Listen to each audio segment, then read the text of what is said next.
almost wasn't here. I'm still trying to learn how to love me. A lot of people are going to be very surprised when they hear this. There was a time when you could have tossed me to and fro.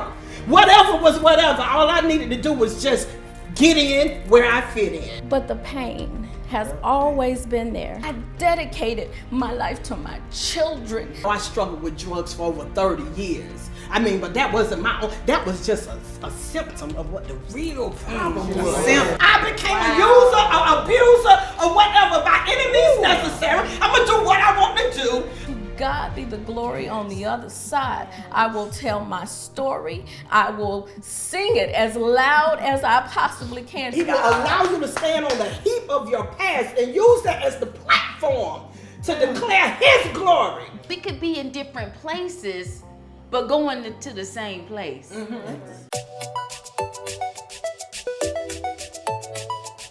Shine, shine. All you gotta do is shine. In spite of all your worries, you gotta tell your story. Shine, shine. All you gotta do is shine. 'Cause when you tell your story, you're giving God the glory.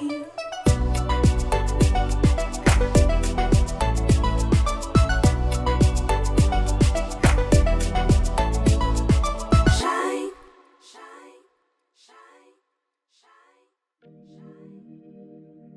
Okay, what made you say now? Who want to answer that? Who wants to step in and just say, what made you say, now it's time for me to share? I finally got my confidence. And even though I'm still fighting with low self-esteem, I feel better about myself right now at 56 years old than I did at 21. I feel like I look better, I know myself better, I'm enough. I am enough. I'm enough. I relate to so many of your stories, and I thank you for sharing them, because up until I've heard these, I wondered why I was here. Why was I part of this group? And then when we started writing the book portion, I went home to my husband, I said, these stories are so both tragic and beautiful and uplifting and sad and everything in control in the spectrum. I said, and here I am, I've got low self-esteem, you know? So why do I belong here? Well, you know, you take a look back and you start analyzing, well, why do you have low self-esteem? Why? I can tell you, you know, especially when I was younger, I was beautiful. I didn't see it then. I thought I was fat. I thought I was ugly. I thought I was unworthy. And it all started when I was 4 or 5 years old and was molested by a family friend. And even at 4 and 5 years old, I thought it was my fault. I thought that I was a bad girl. And that just stuck. You know, you get that feeling that you're bad and nobody's ever gonna want you, nobody's ever gonna love you, nobody's gonna want you. And I grew up with this low self-esteem, and I ended up with 7 marriages because of it. Because like you, I was looking for love. Every time I got married, I thought I wasn't getting divorced. Every time I got married, I thought, okay, this is gonna work, you know? And every time I was wrong, except for this last time. We're got our fingers crossed. But I was married, the first time I got married, I was miserable, and I'd call home and cry. My mom said, you need to get help. You know, she didn't offer anything else except for you need help. So still I'm thinking it's my fault. You know, I'm not good enough. When this guy asked me to marry him, I thought this is my only chance. Nobody else is ever gonna love me. Nobody else is ever gonna want me. I better jump on it, you know. And then what ended that marriage was a tragic event that truly changed my life, but unfortunately it didn't change it in a good way. It changed it. It was 4 days after Christmas, and there was a call in the middle of the night, and I sat up. First thing in my mind was, oh my gosh, my Aunt Dean's been in an accident.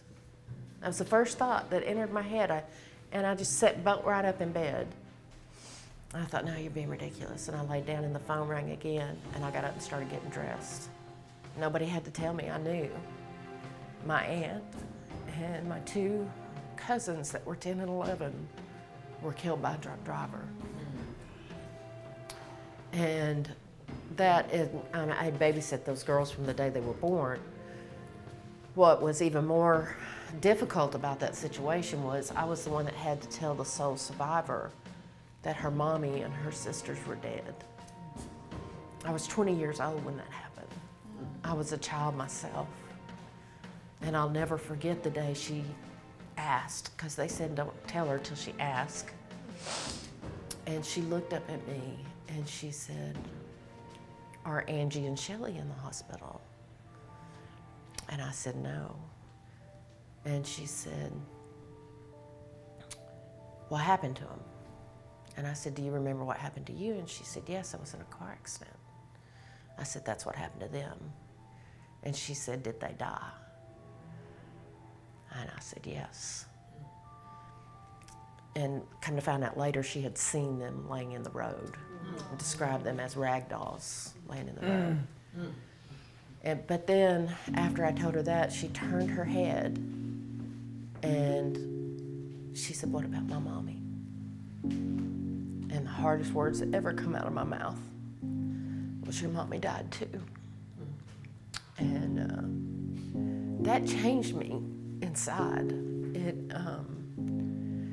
It kind of made me, I didn't blame God for it, but it made me angry and it made me bitter, you know. And, you know, I'm still struggling with the self-esteem, and I'm no good, and I'm bitter now, and I'm angry. And went on to marry my kid's father, who cheated on me before, during, and after. And I kept thinking, my love would save it, you know? Yeah. My love is gonna change him. I love him so much. And I did. I adored the man. But I wasn't strong enough. I wasn't good enough. I wasn't smart enough. I wasn't enough to fix him. And that's what I thought. I thought it was all me. It's all my fault. I'm the reason he drinks. I'm the reason that he messes around. I'm the reason he doesn't come home.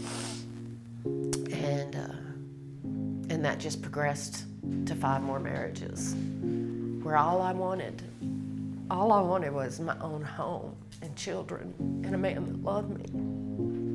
That's all I ever wanted. And what's really turned my life around, I'm married to a man now that treats me like I'm a queen. He loves me to no end, more than anyone has ever. Him and my daddy are the only men that I think have ever really truly loved me. And they're magnificent. Look at this. And then nobody would ever have guessed 2 years ago that I would ever tell anybody this story, because I've been ashamed of this story my whole life. And I've told nobody. I didn't have to tell. And I hid it from everybody because, you know, why can't I do anything right? Why can't I get this right? Why do I keep believing? Why am I so naive? Why? But, you know, God puts people in your life for a reason. I wouldn't be who I am today had I not gone through all of that. And I thank God every day that it hasn't changed me. I love people. I have a huge heart. And I haven't let those experiences stop that. Thank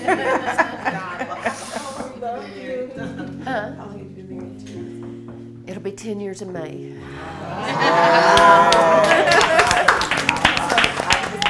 Because what's inside of you that made you say, I think I got it right, or I hope I got it right? What do you not know?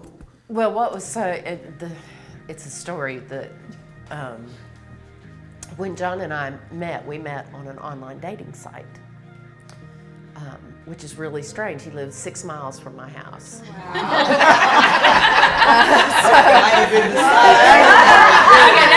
would have been the sign right there. That was a sign. Like, But what was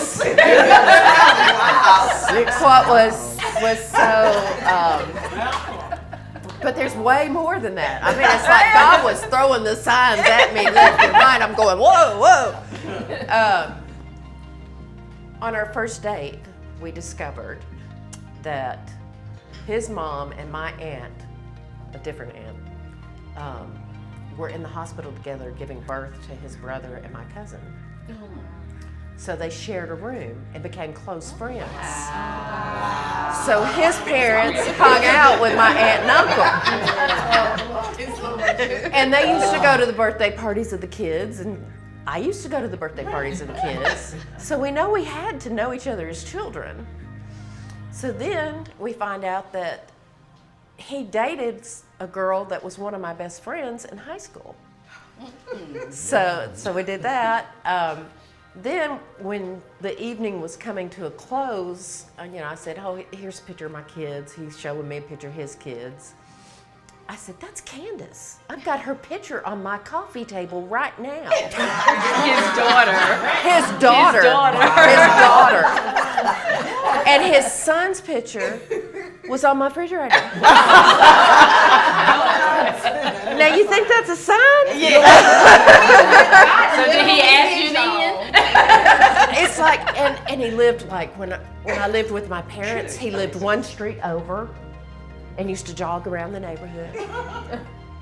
In high school when he cruised the shopping center, I remember the car that he was cruising in, But not him. Not him. God literally hid y'all from each other until it was time. Right. Oh my God. Yes. Until you're now. Y'all Yes. now. He brought us, it's like he had us cross paths so many times until we made the right choice. And then, I know. Everybody, all the single ladies.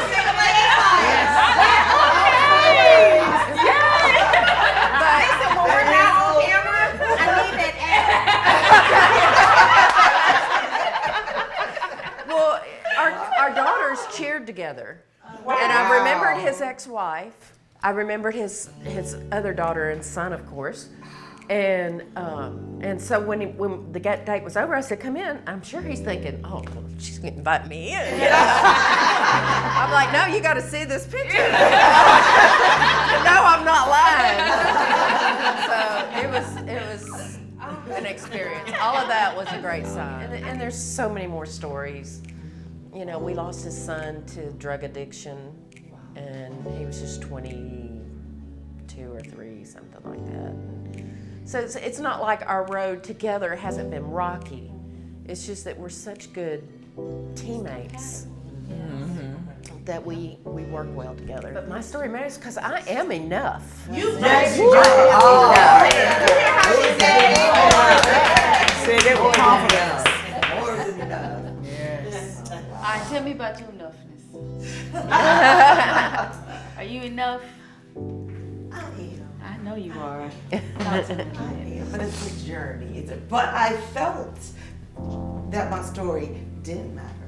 Like I was like you when I came to the writers' retreat that we had. After sitting there, I was like, why am I here? When I hear you say like your father gave you away or signed you away or somebody, and how that rocked your world and that did something to you. Well, I'm adopted, but I've always known that I was adopted. My mother couldn't have children. That's all I knew. So in my mind, it was a blessing that God placed me in the family that I was supposed to be in, because my mother couldn't have children. I never thought about the father, the biological father. Why didn't he step in or step? I don't know. All I know is that John and Joyce, my mother couldn't have children, and that I was where I was supposed to be. So not didn't really know that maybe I might have had some hidden or suppressed abandonment issues. Don't really know.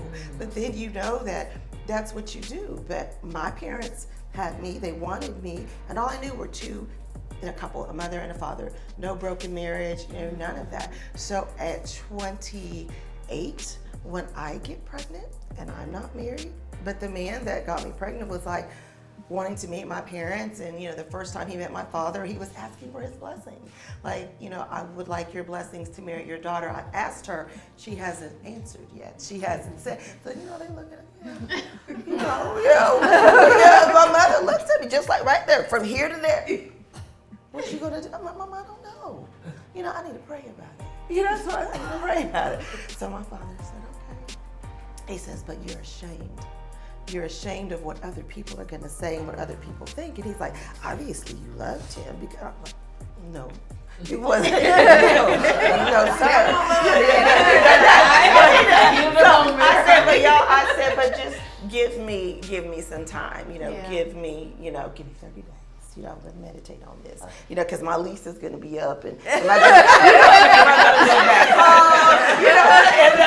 So my dad was like, well, you just need to go on and move in with him. I'm like, my parents, in the Bible Belt, the South, not married, telling me to move in with this man I'm not married to. And I was like, I don't know, Dad, I can move in with so-and-so, because he was like, so-and-so is not the father of your child. And it's not, he goes, but if anything, you will come home. You wouldn't go, but I would say, let him be a man and take care of his child. So what you're saying of not wanting to break the generational curse, I wanted to keep it going, because I didn't grow up with my parents. I thought about for a hot minute maybe abortion, but that was not a part of my Christian vocabulary. But all I knew was, like somebody said, well, if God forgives us for what we did, well, He'll forgive me for the abortion. But on the inside, I thought, but my mother didn't abort me, so I can't do that. That's not who I am. So then I said, well, maybe I'll give the baby for adoption. Because I told him, I said, because I'm adopted, adoption's a beautiful thing. Right. And I said, you just met me. We met in April. Here it is, Memorial Weekend. We talking about parents, she's pregnant. I don't want you to marry me because of this child. And then in his mind, he was like, well, if you give this baby up, I can't promise you how that's going to affect our relationship, because I want my child. And my parents are like, well, we want the baby. We'll take them. So then I'm like, well, no, I'm going to make the decision. But here it is. I've got a supportive family. This man that loves me. That's what he says. He loves me. But the fact that he looked like my father to where he wanted to handle business. And my father is an excellent provider. So they say you marry similar like your father. Well, that's what it is. Mr. Sloan, you look up provider in the dictionary, and this picture is there. But what I did, honest to this day. But the problem was, I wanted my children to have both parents. I didn't want him to be a part-time dad, a weekend dad. But I wasn't thinking about myself. It was all about, what do Jesus, joy. Jesus first, others second, yourself last. So this is what you gotta do, because you want your child to have his mother and his father. And that's what I did. But I didn't love myself enough to really look at what I needed was all, what's gonna happen for this baby? And then we get married, we met in April, like I said, get married in August. And thinking, this is what I'm supposed to do. But even like a week, a month into the marriage, it's like, what have I done? Because then you start, the arguing, the bickering, it was like, what's wrong with you? Because you're crying. Is this just a baby? Is this a pregnancy? What are you crying for? I don't know. I didn't know. I didn't know everything I was going through. But we just weren't, for something right there, it was a sign. But then you're married, you give up your vision. You have no identity, is what he said. He goes, what do you mean? I feel like I'm losing my identity. You don't have an identity. You got married to me, the two become one. And I was told in the Christian church that your identity is now with this man. You don't have a vision. The two become one. So everything was myself last. I don't know who are you? I know my name, but who am I? My purpose is, I'm a mother. Right. That's what I'm a mother and I'm a wife. Miserable. miserable. And so you fight and you're talking about everything, but you go to church, you sit on the pew, everybody sees you, you're smiling, but he becomes a deacon. And I'm like, we're not healthy. We're not healthy. How can we help other families if we ourselves aren't healthy? But you just felt it was what needed to be done. You got tired of the leadership coming to you and asking you. But we're sitting there in the meeting, I'm like, I'm not sure. It's what he wants to do. If that's what he wants to do, that's fine. He's like, no, I didn't sign up for that. I'm not a deaconess. I am that we don't, this is what you chose to do. I'm going to continue to be that, but it was still toxic. It was still miserable. And then life happens, and because we're parenting, we're partners, and we lose a house. And, he goes through his depression, and I didn't know that. And then, things get physical. And then you retract and you think, well, where are we? What are we going to do? What's going on? I mean, come on. What do you want to do? I don't know. So we're going to unstick it. Are we going to stick it or unstick it? Unstick it. So I'm thinking, you want to unstick me? You don't want this? And, we're not talking because he's depressed. Because he felt like as the provider, he's no longer able to provide. And in the midst of that, what do? I kick a good man when he's down, and I have an affair. Not on purpose. It wasn't planned, but I still did it, and I was still wrong. And I was in counseling for myself. Didn't let him know because I needed to let my daughter get through summer school because he's going to leave me. Because he's already said when he counsels with other people, you fight for your marriage, God can help you. And then we get in the car and he was saying, but I tell you what, I'm not doing that if it ever happens. So I'm already preparing for the exodus. Okay, what am I going to do? How am I don't know, just not knowing what's going to happen. But then in the midst of this, in his anger, then it became, he physically, to like what you said, blacked out, a punch in the face with your fist, doesn't know it because he's angry. And I'm like, well, how do you snap out of it? Finally I say, I'm getting my phone out of my pocket. I'm pinned with his knee and my chest and his fist in my face. I can get my phone out, and something clicked. And then he heard that when I'm trying to get 911, and he stopped. And then he left. And at that point, then I left to go to my mom's to figure it out. This is not healthy.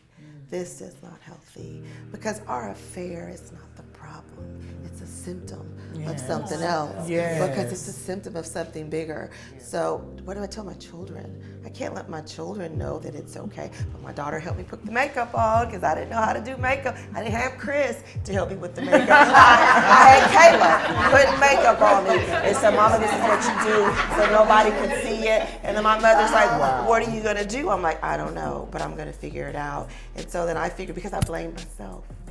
I'm like, he wouldn't have hit me like that. Although his father was abusive.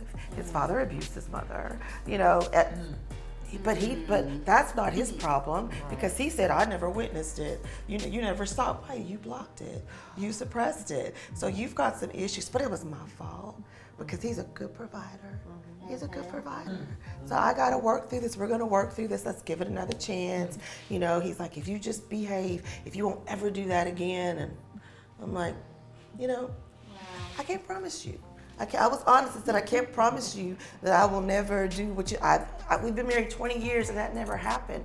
But what I can promise you is that I'm committed to getting healthy. What do we need to do? What do we need to do to get right? Because you've got some issues clearly, because it wasn't the first time that you got physical with me, but it was the worst. Before my father passed away, I promised that I would never fight, because I'm not going to say, I didn't pick up a box of tissue and throw it at him or hit him or yell at him because I was trying to provoke something. I need you. Your silence was your punishment. That's how you're being abusive. Your verbal abuse, your nonverbal abuse, your lack of communication, you withholding affection because I don't act the way that you're supposed to. But I'm going to be the good Christian wife because Jesus, you know what? He suffered. He died on the cross. He didn't say a mumbling word. He didn't say, except Father, forgive them for they know not what they do. So I'm going to forgive this man. But you know what? But is that what love really looks like? That's right. Is that what, you can't love yourself. What did you end up finding? What can you, I found out that, you know what? I have to work on me. But that if he's willing to work at it, I'm willing to work at it. but he decided to walk away.